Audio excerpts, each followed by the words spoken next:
새벽 예배 오신 우리 교회 성도님들을 주님의 이름으로 환영하고 축복합니다. 먼저 사도신경 하심으로 10월 19일 새벽 예배를 시작하도록 하겠습니다. 전능하사 천지를 만드신 하나님 아버지를 내가 믿사오며 그 외아들 우리 주 예수 그리스도를 믿사오니 이는 성령으로 잉태하사 동정녀 마리아에게 나시고 본디오 빌라도에게 고난을 받으사 십자가에 못 박혀 죽으시고 장사한 지 사흘 만에 죽은 자 가운데서 다시 살아나시며 하늘에 오르사 전능하신 하나님 우편에 앉아 계시다가 저리로서 산 자와 죽은 자를 심판하러 오시리라. 성령을 믿사오며 거룩한 교회와 성도가 서로 교통하는 것과 죄를 사하여 주시는 것과 몸이 다시 사는 것과 영원히 사는 것을 믿사옵나이다. 아멘. 네, 오늘은 출애굽기 34장 1절에서 17절의 말씀을 가지고 기회를 다시 주신다라는 제목으로 하나님 말씀을 나누겠습니다. 먼저 제가 성경 봉독해 드리겠습니다. 여호와께서 모세에게 이르시되 너는 돌판 둘을 처음 것과 같이 다듬어 만들라. 내가 깨트린 처음 판에 있던 말을 내가 그 판에 쓰리니 아침까지 준비하고 아침에 시내산에 올라와 산 꼭대기에서 내게 보이되 아무도 너와 함께 오르지 말며 온 산에 아무도 나타나지 못하게 하고 양과 소도 산 앞에서 먹지 못하게 하라.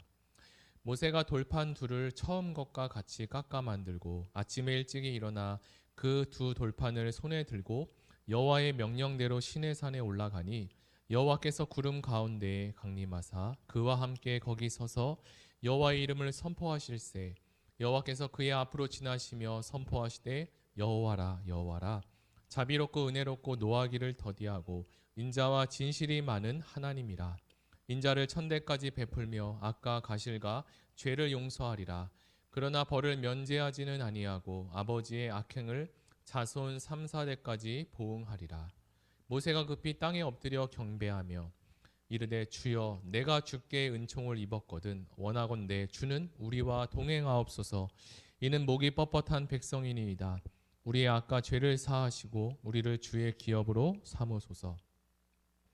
여호와께서 이르시되 보라 내가 언약을 세우나니 곧 내가 아직 온 땅 아무 국민에게도 행하지 아니한 이적을 너희 전체 백성 앞에 행할 것이라.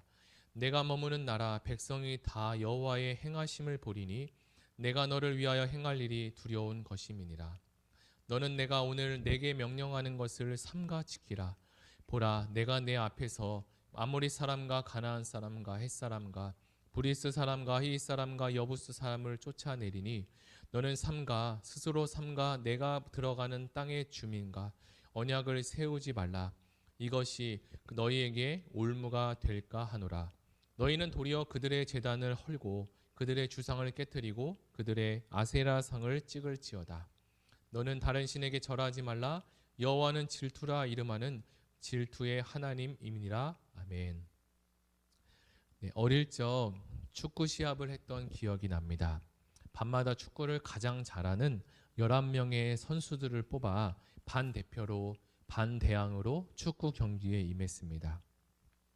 그렇게 열심을 다해서 축구 경기를 했는데 한 골 차로 지게 되면 너무나 속상했던 기억이 나게 됩니다. 그런데 기쁜 소식은 이렇게 승부욕이 불타는 경기에 진 팀에게 다시 기회를 주는 패자부활전이 있다는 사실입니다. 패자부활전은 한 번 진 팀에게 다시 기회를 주는 것인데요. 오늘 우리가 읽은 출애굽기 34장의 말씀은 이 축구 경기의 패자부활전과 비슷한 상황이 기록되어 있습니다. 모세가 하나님의 말씀에 새겨진 돌판을 받으러 시내산에 올라가는데 이스라엘 백성은 참고 견디다 더 이상 참을 수 없어서 하나님을 기다리지 못하고 금송아지 우상을 만들어 숭배하는 믿음의 실패를 하게 되었습니다. 우리도 살아가면서 자이던 타이던 작은 실패로 인해 다시 일어설 수 없을 정도로 그러한 같은 상황이 벌어질 때가 있습니다. 그럴 때 우리는 이렇게 생각합니다. 내가 왜 이런 결정을 했을까? 다시 한번 돌이킬 수 있는 기회가 오면 좋을 텐데 라고 생각하는 것처럼 말입니다. 그런데 하나님은 이렇게 큰 실수를 한 이스라엘 백성들을 용서하시고 다시 다가가십니다. 그리고 그들에게 새로운 기회를 주시며 그들을 결코 버리지 않겠다고 약속해 주십니다. 물론 이렇게 되기까지 모세가 하나님께 하는 기도의 시간이 있었고, 하나님은 다시 새롭게 할 십계명 돌판을 제작하고 올라오라고 이스라엘과 다시 언약을 맺으려 하십니다. 이렇게 새 언약을 맺기로 결심하신 하나님은 모세에게 세 가지를 준비시키는데요. 첫째로 처음과 같은 돌판을 만들어 가져오라고 하셨고, 둘째로 아침 일찍 시내산 꼭대기까지 오르라고 하십니다. 그리고 마지막으로는 시내산에 오를 때 아무도 그 산에 나타나지 못하게 하셨습니다. 사실 이 명령은 이미 앞에서 이야기한 말씀과 동일한 말씀입니다. 그렇다면 이 똑같은 명령을 왜 다시 하셨을까? 처음 그 약속한 것처럼 하나님은 다시 이스라엘 백성들을 똑같이 대하시고, 그리고 언약을 맺으시겠다는 하나님의 의지를 다시 보여주십니다. 사실 사람은 어떤 큰 약속을 했는데 그 약속이 지켜지지 않을 경우 사이가 멀어지거나 다시 보지 않는 일까지도 생기기도 합니다. 그만큼 큰 약속이라는 것은 사람 사이에 중요하기 때문입니다. 아마 하나님은 이스라엘 백성과 약속하셨을 때에 이러한 마음을 가지고 언약에 임하셨을 텐데요. 이스라엘은 애굽에서 구원해 주신 하나님을 멀리하고 금송아지를 만들어서 이 금송아지가 너희를 애굽에서 구원한 하나님이다라고 했으니 하나님의 마음은 얼마나 아프셨을까 생각이 됩니다.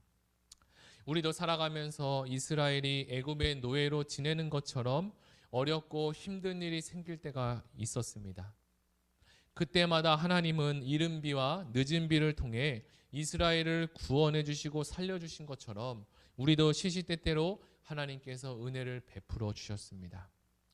그러나 우리는 자신의 힘든 시간만 기억하지 하나님께서 우리에게 은혜를 주시고 구원해 주신 사실을 기억하지 못할 때가 있습니다. 그리고 이런 질문들을 던지기도 하죠. 정말 하나님은 살아계신가? 의심하고 이스라엘 백성처럼 송아지 우상을 찾고 있는 것은 아닌지 모릅니다. 다시 본문으로 돌아가 보겠습니다. 모세는 먼저 새로운 돌판을 아침까지 준비했다고 표현을 하고 있는데요. 이것을 볼 때 아마도 모세는 밤늦도록 돌판을 다듬었다라고 생각해 볼 수 있습니다. 이것뿐만 아니라 하나님과 관계가 깨진 위기 가운데 화가 나신 하나님께서 이스라엘을 몰살시키고 새 민족으로 세우겠다라고 하셨지만 모세는 눈물 어린 중보 기도로 하나님을 설득하고 이스라엘을 회복할 수 있게 했습니다. 우리는 이렇게 다시 회복되어지는 이스라엘과 하나님과의 관계를 보면서 무엇을 생각하면 좋을까요? 하나님은 자비롭고 은혜롭고 노하기를 더디하고 인자와 진실이 많으신 분인데 우리가 죄를 짓는다면 하나님과의 관계가 막힐 수 있다는 것을 우리는 알아야 합니다. 이렇게 큰 죄를 회개하고 청산하지 않으면 하나님과의 관계를 회복할 수 없음 또한 하나님은 말씀해 주십니다. 다음날 모세는 하나님의 명령대로 돌판을 준비하여 시내산에 올랐고 여호와께서는 구름 가운데 내려오셔서 하나님의 이름을 선포해 주십니다.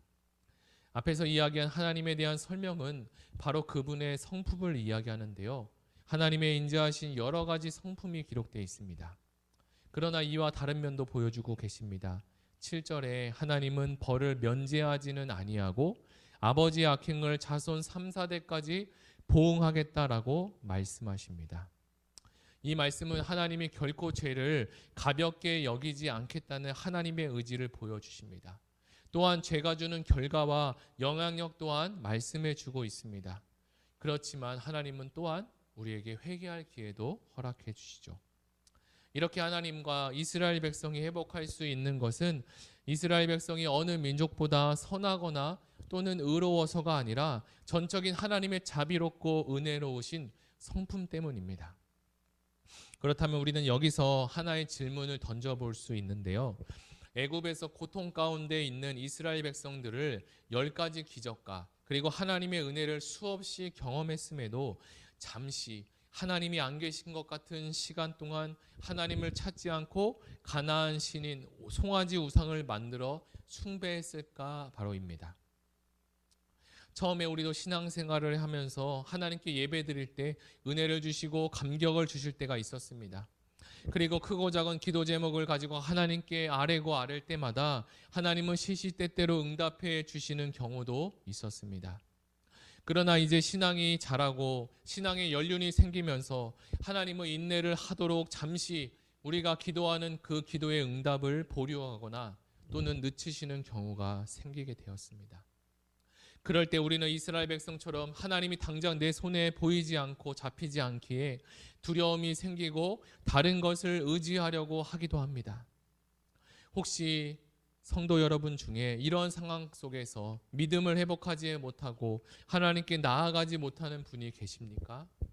오늘 말씀을 통해 주님을 처음 만났던 그 시간으로 우리가 돌아가기를 원합니다.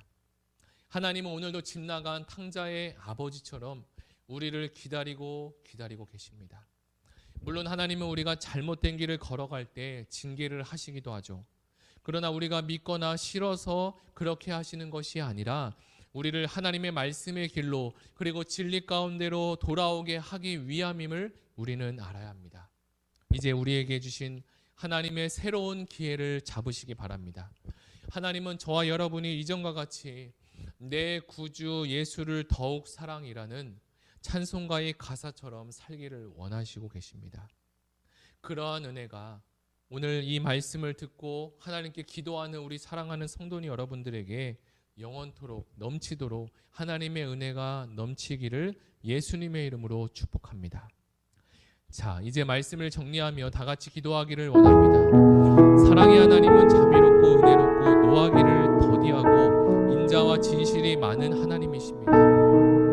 그 하나님의 사랑을 오해하거나 왜곡되게 받아들이지 않게 하시고 하나님이 주신 그 사랑으로 우리가 오늘 하루를 살아갈 힘을 더하여 주시고 하나님 지금 하나님과의 오해와 또 하나님의 관계가 어그러져서 신앙생활을 온전히 하지 못하고 하나님의 마음을 하나님의 성품을 아직 이해하지 못한 분들이 있다면 주님 이 시간에 우리가 기도할 때 하나님 회복하여 주시고 모세가 기도한 것처럼 우리의 중보기도와 하나님께 아뢰는 이 기도를 통하여서 우리의 가정, 개인과 그리고 우리 교회의 성도님들이 하나님 온전히 회복되는 역사가 주님 일어나게 해달라고 우리 다 같이 기도하며 나아가겠습니다. 사랑의 하나님 감사합니다.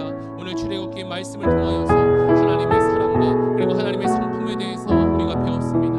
하나님은 사랑이 많으시는 하나님이시지만 하나님은 질투가 많으시고 하나님 우리가 죄 가운데 거했을 때 하나님 그 죄에 대해서 벌을 주시고 징계하시는 하나님이심을 우리가 깨달았습니다.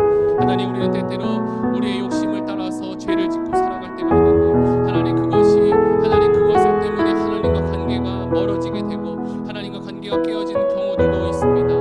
그런데 깨어지는 것으로 그치는 것이 아니라 다시 하나님께로 나아가야 되고 하나님 앞에 아뢰야 되는데 그렇게 살지 못하는 경우도 있습니다.